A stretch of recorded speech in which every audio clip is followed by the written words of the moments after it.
सो isoniazid से related कौन कौन से क्वेश्चन बनते हैं। सबसे पहला क्वेश्चन जो आइसोनियाजिड से पूछा जाएगा वो ये पूछा जाता है कि मोस्ट टॉक्सिक ड्रग कौन सी होती है। मोस्ट टॉक्सिक ड्रग कौन सी होती है टीबी की। तो मोस्ट टॉक्सिक ड्रग जो होती है वो आइसोनियाजिड होती है।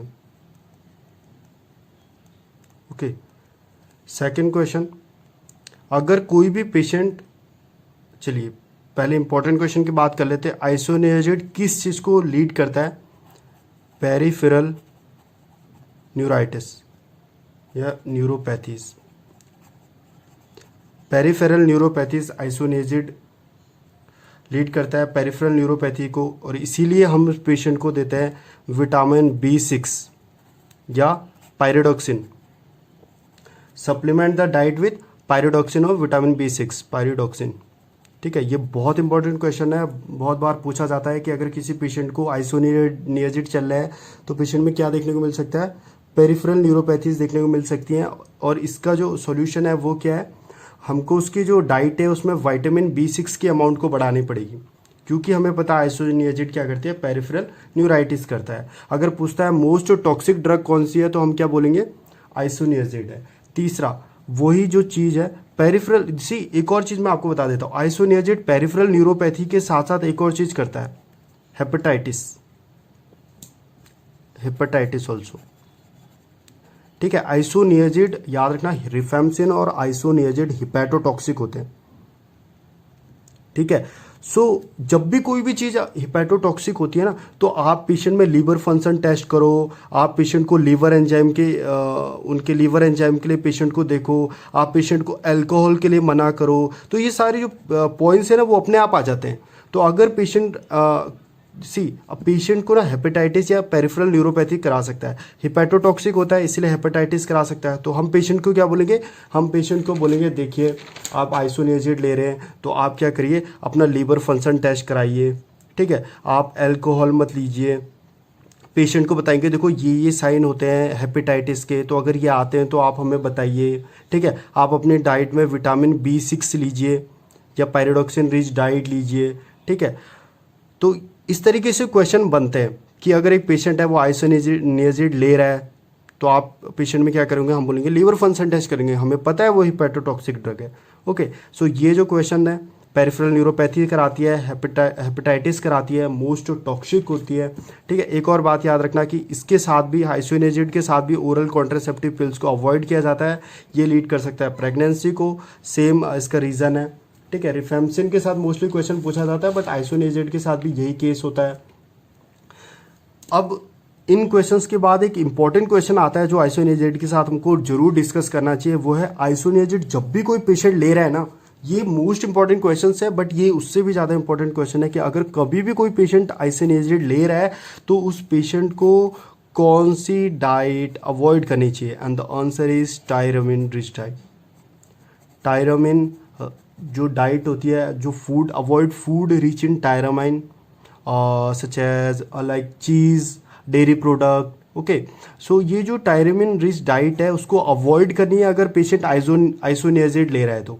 ठीक है, ये किस चीज़ को लीड करता है, हाइपरटेंशन को लीड करता है। अगर वो आइसोनियाजिड पेशेंट के ट्रीटमेंट चल रहा है और वो टायरामिन रिच डाइट लेता है तो हाइपरटेंशन को लीड करता है। ओके, तो ये बहुत ही इंपॉर्टेंट डाइट है कि क्वेश्चन है कि आइसोनियाजिड के साथ आपको टायरामिन रिच डाइट को क्या करना है, या टायरामिन रिच फूड जो होते हैं उनको क्या करना है, अवॉइड करना है।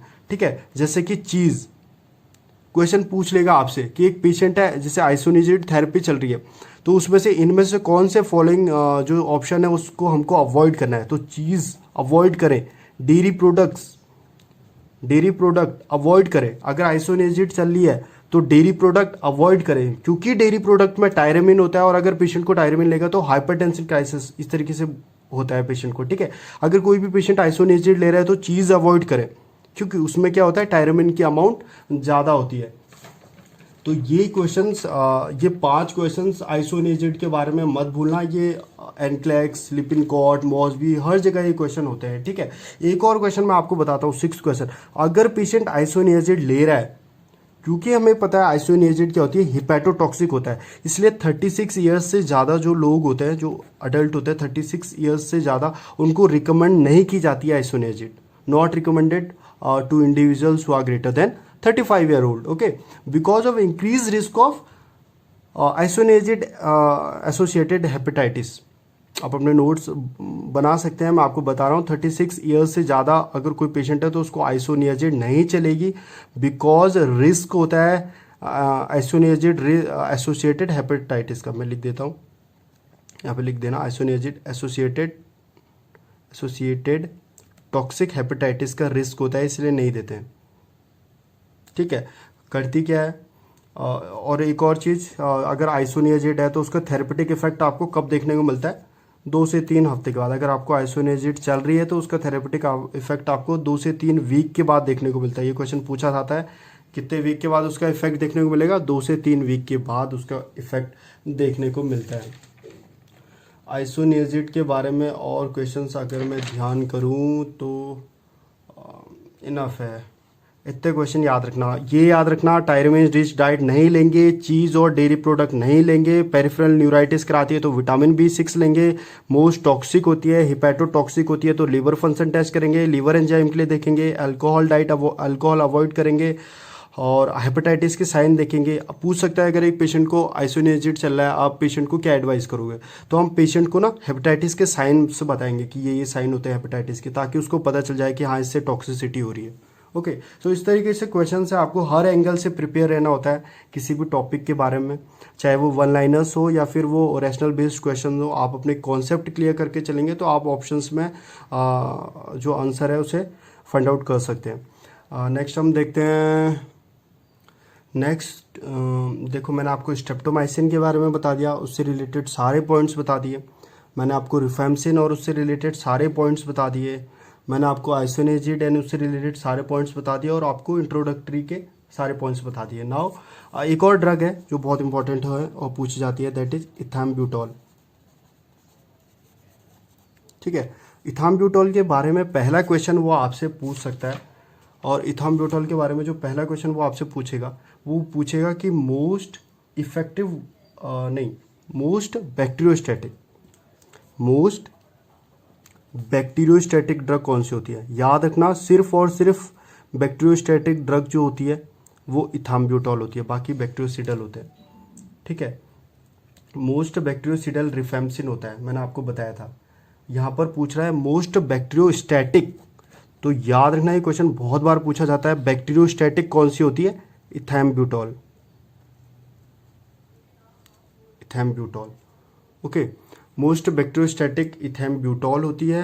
दूसरा क्वेश्चन, इथैम्ब्यूटॉल क्या होता है, कॉन्ट्राइंडिकेटेड। कब इथैम्ब्यूटॉल या किसको इथैम्ब्यूटॉल जो होती है वो कॉन्ट्राइंडिकेटेड होती है। मैंने आपको बताया था स्ट्रेप्टोमाइसिन किस में कॉन्ट्राइंडिकेटेड होती है, प्रेगनेंसी में, क्योंकि वो 8th क्रेनियल नर्व को डैमेज करती है। इसी तरीके से इथैम्ब्यूटॉल जो होती है वो कॉन्ट्राइंडिकेटेड होती है चिल्ड्रंस में। चिल्ड्रंस में आप इथैम्ब्यूटॉल नहीं दे सकते, बिकॉज ये जो करवाता है, अभी मैं आपको अगले पॉइंट में बताता हूँ, इसका जो इथैम्ब्यूटॉल किस चीज़ को लीड करता है, इथैम्ब्यूटॉल लीड करता है ऑप्टिक न्यूराइटिस को। इथैम्ब्यूटॉल की वजह से पेशेंट को ऑप्टिक न्यूराइटिस होता है, इसीलिए ये बच्चों में यूज़ नहीं करते हैं, ठीक है। इथैम्ब्यूटॉल बच्चों में यूज़ नहीं करते हैं। और अगला क्वेश्चन जो है वो इथैम्ब्यूटॉल किस चीज़ को लीड करता है, जैसे आइसोनियाजिड किस चीज़ को लीड कर रहा था, पेरिफेरल न्यूराइटिस को। इथैम्ब्यूटॉल क्या करता है, ऑप्टिक न्यूराइटिस करता है। अब यहाँ पर से क्वेश्चन आता है, अगर एक पेशेंट है जिसको इथैम्ब्यूटॉल चल रही है, आप किस चीज़ के लिए, अगर किसी पेशेंट को आइसोनियाजिड चल रही है तो आप किसके लिए देखोगे, लीवर फंक्शन टेस्ट कराओगे, आपको पता है वो हिपैटोटॉक्सिक है। इसी तरीके से अगर स्ट्रेप्टोमाइसिन चल रही है, आपको पता है वो नेफ्रोटॉक्सिक है, वो ओटोटॉक्सिक है, तो आप उसके हेयरिंग लॉस के लिए देखोगे, आपको उसके किडनी में क्रेटिनिन बर्न के लिए देखोगे। इसी तरीके से अगर किसी को इथैम्ब्यूटॉल चल रही है तो आप देखोगे विजुअल एक्यूटी के लिए, ठीक है, उसका विजुअल टेस्ट कराओगे, विजुअल एक्यूटी के लिए देखोगे, क्योंकि आपको पता है ये ऑप्टिक न्यूराइटिस कराती है, इसीलिए आप विजुअल एक्यूटी के लिए देखोगे, ठीक है। एक और चीज़, इथैम्ब्यूटॉल जो पेशेंट लेता है वो ऑप्टिक न्यूराइटिस करता है, और ऑप्टिक न्यूराइटिस के बाद पेशेंट डिफ्रेंशिएट नहीं कर पाता है ग्रीन और रेड कलर में, ये बहुत इंपॉर्टेंट क्वेश्चन है और ये एनक्लेक्स में पूछा भी गया है। जब भी पेशेंट इथाम्ब्यूटॉल लेता है वो ग्रीन और रेड कलर में डिफ्रेंशिएट नहीं कर पाता है। पहले तो आपसे सीधा पूछ लेगा किन दो कलर्स में डिफ्रेंशिएट नहीं कर पाता है, ग्रीन और रेड कलर में नहीं कर पाता है। क्या करता है, ऑप्टिक न्यूराइटिस करता है। अगर किसी पेशेंट को इथाम्ब्यूटॉल चल रही है तो कौन क्या कराना चाहिए, उसको आई टेस्ट कराना चाहिए, विजुअल एक्यूटी के लिए टेस्ट कराना चाहिए। ठीक है, मोस्ट बैक्टीरियोस्टैटिक कौन सी होती है, इथाम्ब्यूटॉल होती है। किस में कंट्रा इंडिकेटेड होती है, चिल्ड्रंस में कंट्रा इंडिकेटेड होती है। ठीक है, यहाँ पर से एक क्वेश्चन बनता है, वो बनता है कि अगर किसी पेशेंट को इथाम्ब्यूटॉल चल रही है तो उसको ड्राइविंग करने से मना करेंगे। Do not allow the patient to drive, क्योंकि जो सिग्नल लाइट होती है वो ग्रीन कलर की एंड रेड कलर की होती है। तो अगर वो ड्राइव करेगा तो उसको ग्रीन कलर और रेड कलर में डिफ्रेंशिएट नहीं कर पाएगा, तो एक्सीडेंट के चांसेस ज़्यादा होते हैं। इसीलिए इथाम्ब्यूटॉल वाले पेशेंट को आप ड्राइविंग से मना करोगे। ये क्वेश्चन एनक्लेक्स में है, ये है, ये है। सारे जो क्वेश्चन है मैंने बीच में से छांट छांट के निकाले हैं। सो आपको ये जो क्वेश्चन है ये टिप्स में याद होने चाहिए। ओके, सो इथाम्ब्यूटॉल के बारे में ड्राइविंग नहीं करवाएंगे, मोस्ट बैक्टीरियोस्टैटिक होती है and the only bacteriostatic drug also. आप ये भी कह सकते हैं कि ओनली बैक्टीरियोस्टैटिक ड्रग। अगर आपसे क्वेश्चन पूछता है कि कौन सी वो बैक्टीरियोस्टैटिक ड्रग है, तो आप क्या बोलोगे, इथाम्ब्यूटॉल है। बाकी सारी बैक्टीरियोसिडल होती है। ठीक है, इसमें आप ड्राइविंग नहीं कराओगे, एक्यूटी के लिए देखोगे एंड इथाम्ब्यूटॉल में कॉन्ट्रा इंडिकेटेड इन चिल्ड्रन वगैरह। बस ये इतने क्वेश्चन बनते हैं। चलिए, हमने मेजर 4 ड्रग्स के बारे में पढ़ दिया है। बहुत इंपॉर्टेंट क्वेश्चन उनके बारे में डिस्कस करते हैं। अब कुछ वन लाइनर्स की बात कर लेते हैं जो कि पूछे जा सकते हैं। पहला पूछेगा टीबी के लिए कौन सा प्रिकॉशन लेते हैं। आंसर क्या है, एयरबोर्न प्रिकॉशन। एयरबोर्न प्रिकॉशन लेंगे। टीबी ट्रांसमिट किससे होता है। अगला क्वेश्चन, पहला क्वेश्चन ये था। सेकंड पूछेगा ट्रांसमिट किससे होता है। आंसर क्या होगा, टीबी ट्रांसमिट होता है ड्रॉपलेट न्यूक्लियाई से। ड्रॉपलेट न्यूक्लियाई से। ठीक है, टीबी के पेशेंट को ये क्वेश्चन पूछा जाता है कि टीबी के पेशेंट को आप क्या करेंगे। तो isolate the client using a private room. Isolate करते हैं हम पेशेंट को, आइसोलेट द क्लाइंट। टीबी के पेशेंट को आइसोलेट करते हैं, isolate the client using a private room. Using a private room, हम प्राइवेट रूम का यूज़ करके पेशेंट को आइसोलेट करते हैं। और यहाँ पर एक और चीज़, एक और क्वेश्चन बनता है कि आप क्या करते हो, टीबी का जो पेशेंट है उसमें नेगेटिव प्रेशर मेंटेन करके रखते हो उसके रूम में। Negative pressure, negative air pressure. So negative air pressure आप मेंटेन करके रखोगे। 1 आवर्स में, 1 घंटे में आप 6 से 12 बार एयर चेंज करोगे, एयर चेंजेस पर आवर। ठीक है, ये क्वेश्चन दोनों मैंने एक साथ बता दिया। टीबी के पेशेंट को आइसोलेट करके रखते हैं प्राइवेट रूम में। टीबी का पेशेंट जो होता है उसमें नेगेटिव एयर प्रेशर मेंटेन करके रखना है। 1 घंटे में 6 से 12 बार एयर एक्सचेंज होनी चाहिए। ट्रांसमिट कैसे करता है। ठीक है, नेक्स्ट क्वेश्चन है, टीबी के लिए कौन सा मास्क यूज़ किया जाता है। आंसर क्या है, हेपा मास्क। टीबी के लिए हेपा मास्क यूज़ किया जाता है। 4th क्वेश्चन था ये। ठीक है, टीबी के लिए कौन सा मास्क यूज़ करते हैं, हेपा मास्क यूज़ करते हैं। नेक्स्ट है, टीबी के लिए जो एक टेस्ट किया जाता है, टीबी के लिए जो टेस्ट किया जाता है मैं आपको बता देता हूँ, क्वांटीफेरॉन टीबी गोल्ड टेस्ट। टीबी के लिए एक और टेस्ट होता है, क्या नाम है, क्वांटीफेरॉन टीबी गोल्ड टेस्ट। ये क्वेश्चन पूछा जाता है कि क्वांटीफेरॉन टीबी गोल्ड टेस्ट का रिजल्ट कब देखते हैं। जैसे ट्यूबरकुलिन स्किन टेस्ट का रिजल्ट क्या था, 48 टू 72 आवर्स के अंदर देखते हैं। तो क्वांटीफेरॉन टीबी गोल्ड टेस्ट का रिजल्ट कब एनालाइज किया जाता है, within 24 hour. So you can write within 24 hour. 24 hour के अंदर आप क्वांटीफेरॉन टीबी गोल्ड टेस्ट का रिजल्ट देख सकते हैं। ये भी पूछ सकता है क्वांटीफेरॉन गोल्ड टेस्ट किसके लिए यूज़ किया जाता है, टीबी के लिए। ठीक है, तो ये क्वेश्चंस हो गए वन लाइनर्स। फिर आपसे पूछ सकता है कन्फर्मेटरी डायग्नोसिस क्या होता है। कन्फर्मेटरी डायग्नोसिस क्या होता है, अगर टीबी का कन्फर्मेटरी डायग्नोसिस आपको करना है तो आप क्या करोगे। आंसर क्या है, स्पूटम एग्जामिनेशन। ये बहुत बार पूछा जाता है, स्पूटम एग्जामिनेशन करते हो। ठीक है, और स्पूटम एग्जामिनेशन से मुझे याद है एक और क्वेश्चन पूछा जाता है, टीबी के पेशेंट को आप आइसोलेट कब तक करते हो। ठीक है, एक ये क्वेश्चन है कि टीबी के पेशेंट को कब तक आइसोलेट करते हैं। तो 2 to 4 वीक, चलिए मैं आपको इसी में बता देता हूँ। टीबी का अगर पेशेंट है तो उसको आइसोलेट कब तक करते हैं, ये क्वेश्चन आता है, ठीक है। तो यहाँ पर मान लो 6th लिख देता हूँ मैं, 7th लिख लो। टीबी के पेशेंट को आइसोलेट करते हैं for 2 to 4 weeks, 2 to 4 weeks के लिए उसको आइसोलेट करके रखते हैं, या फिर हम कह सकते हैं और up to 3 sputum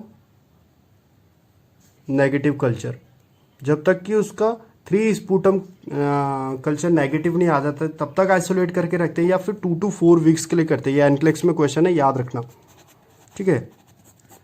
confirmatory diagnosis sputum examination होता है, बहुत इंपॉर्टेंट है, और आइसोलेट 2 से 4 हफ्ते तक करके रखते हैं, या फिर जब तक उसके 3 स्पूटम कल्चर नेगेटिव नहीं आ जाते। नेक्स्ट जो क्वेश्चन है वो आएगा RNTCP। ये क्वेश्चन एग्जाम से बहुत बार पूछा जाता है। RNTCP revise national tuberculosis control programme में किस चीज़ का यूज़ किया जाता है? स्पूटम एग्जामिनेशन का नहीं किया जाता, इसमें किया जाता है स्पूटम माइक्रोस्कोपी, माइक्रोस्कोपी, ठीक है, ध्यान रखना। स्पूटम माइक्रोस्कोपी यूज़ की जाती है RNTCP में, स्पूटम एग्जामिनेशन कन्फर्मेटरी डायग्नोसिस में, लेकिन RNTCP में क्या यूज़ किया गया? Sputum microscopy. अब पूछेगा ओनली बैक्टीरियोस्टैटिक ड्रग कौन सी है? सिर्फ एक बैक्टीरियोस्टैटिक ड्रग जो टीबी में है उसका नाम बताओ, आप बता दोगे। नाम क्या है बैक्टीरियोस्टैटिक का?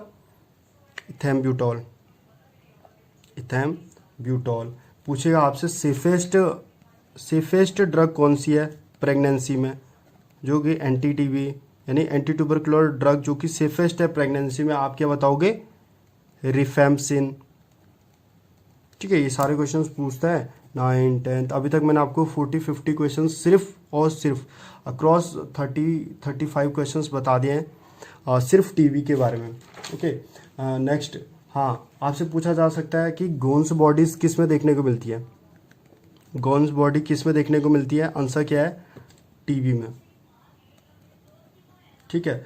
अच्छा, आपसे ना कैटेगरीज के बारे में भी क्वेश्चन पूछता है। देखिए जो टीबी होता है ना उसमें 3 कैटेगरी होती है, category first, category second and category third, 3 category होती है, ठीक है। ये न्यू केस होते हैं, ये रिलैप्स होते हैं। देखो यहाँ पर मैं लिख देता हूँ, जो न्यू केस आते हैं उनको कैटेगरी 1 में डाला जाता है, जो रिलैप्स केस होते हैं उनको कैटेगरी सेकंड में डाला जाता है, और जो ड्रग रेसिस्टेंस वाले होते हैं, ड्रग रेसिस्टेंस टीबी वाले होते हैं, उनको कैटेगरी थर्ड में डाला जाता है। तो इन कैटेगरी से क्या क्या क्वेश्चन पूछे जाते हैं ये बहुत इंपॉर्टेंट है, ध्यान रखिएगा। आप किसी भी एग्जाम्स की तैयारी कर रहे हो तो जो कोई भी टॉपिक है उसमें से कोई भी ऐसा पॉइंट नहीं होना चाहिए जो आपको नहीं आता हो। तो आप अगर सारे पॉइंट्स के गो थ्रू होंगे तो ही आप किसी एग्जाम्स को फाइट कर सकते हैं। तो अगर यहाँ पर कैटेगरी फर्स्ट है, इसमें किसको इंक्लूड किया जाता है? न्यू केस को। कैटेगरी सेकंड में रिलैप्स केसेस को, और कैटेगरी थर्ड को ड्रग रेसिस्टेंस केसेस को। तो न्यू केस का जो ट्रीटमेंट है वो कब तक चलता है? क्वेश्चन आता है 6 मंथ तक, ओके। कैटेगरी सेकंड का जो ट्रीटमेंट है वो कब तक चलता है? 8 मंथ तक। और कैटेगरी थर्ड का जो चलता है वो कब तक चलता है? 18 to 24 मंथ। तो पहला क्वेश्चन तो यहाँ पर से बनता है कि कैटेगरी फर्स्ट के ट्रीटमेंट कब तक चलता है? 6 मंथ। कैटेगरी सेकंड का 8 मंथ। कैटेगरी थर्ड का 18 to 24 मंथ। कैटेगरी फर्स्ट में कौन से केसेस आते हैं? New case. कैटेगरी सेकंड में रिलैप्स केस। कैटेगरी थर्ड में ड्रग रेसिस्टेंस केस। अब एक और इम्पॉर्टेंट क्वेश्चन होता है, वो आता है कि कैटेगरी फर्स्ट जो होता है उसके लिए कौन सा कलर अलॉट किया गया है। तो कैटेगरी फर्स्ट को आप किस कलर से डिनोट करते हो? रेड कलर दिया जाता है, ठीक है। रेड कलर कैटेगरी फर्स्ट को बताता है, ब्लू कलर कैटेगरी सेकंड को बताता है, और ग्रीन कलर कैटेगरी थर्ड को बताता है। तो रेड कलर कैटेगरी फर्स्ट को, ब्लू कलर कैटेगरी सेकंड को, ग्रीन कलर कैटेगरी थर्ड को। तो ये कैटेगरी से कुछ क्वेश्चन है जो पुटअप होते हैं, ठीक है। सो ये 11, 12, 13, 14, 15 क्वेश्चन मैं आपको बताता हूँ। पूछेगा कौन सा कल्चर यूज करते हैं, ये भी पूछते हैं। टीबी के लिए कौन सा कल्चर यूज करते हैं? LJ medium culture, okay. LJ medium culture, TB के लिए LJ मीडियम कल्चर का यूज किया जाता है। ये क्वेश्चन डायरेक्टली पूछ लेगा आपसे, 1 लाइनर है, ठीक है। नेक्स्ट, टीबी के लिए कौन सी स्टेनिंग की जाती है, ठीक है। स्टेनिंग टीबी के लिए आंसर क्या है? ZN स्टेनिंग, बहुत इंपॉर्टेंट है, पूछा जाता है ZN staining, Z N staining की जाती है। कल्चर कौन सा किया जाता है? LJ medium culture. ठीक है,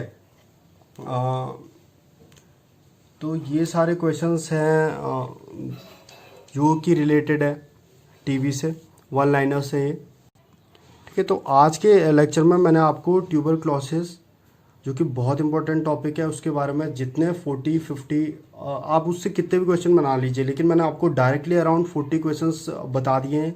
किस तरीके से वो घुमा के पूछ सकता है ये बता दिए। रैशनल बेस्ड सारे क्वेश्चंस मैंने आपको बता दिए हैं। चारों ड्रग्स, उसके साइड इफ़ेक्ट्स, उसके साथ क्या नहीं लेना है, क्या लेना है, वन लाइनर्स कौन कौन से हैं, कैटेगरीज कौन कौन सी है, ये सारे मैंने आपको ट्यूबरक्लोसिस के बारे में बता दिए हैं। आप चैनल को लाइक कीजिए, सब्सक्राइब कीजिए, और कोई भी आपको डाउट है तो आप कमेंट करके मुझसे पूछ सकते हैं। एंड ये जो सारे नोट्स हैं और जो सारे मतलब कलेक्टिवली इनको अलग अलग बुक से एक पेज में लेके आने में काफ़ी टाइम और एफर्ट्स लगते हैं। तो आप अगर एनकरेज करेंगे तो मैं और भी जो सारे टॉपिक्स हैं मेड सर्च के, उनके इस तरीके से सारे जो 5-6 किताब को रिफ़र करके एक पेज में आपको समरी उसकी बताने की कोशिश करूँगा। सो अगर आप कमेंट एंड लाइक करते हैं तो इससे ज़रूर मुझे एनकरेजमेंट मिलेगी। So that's all for today, thank you.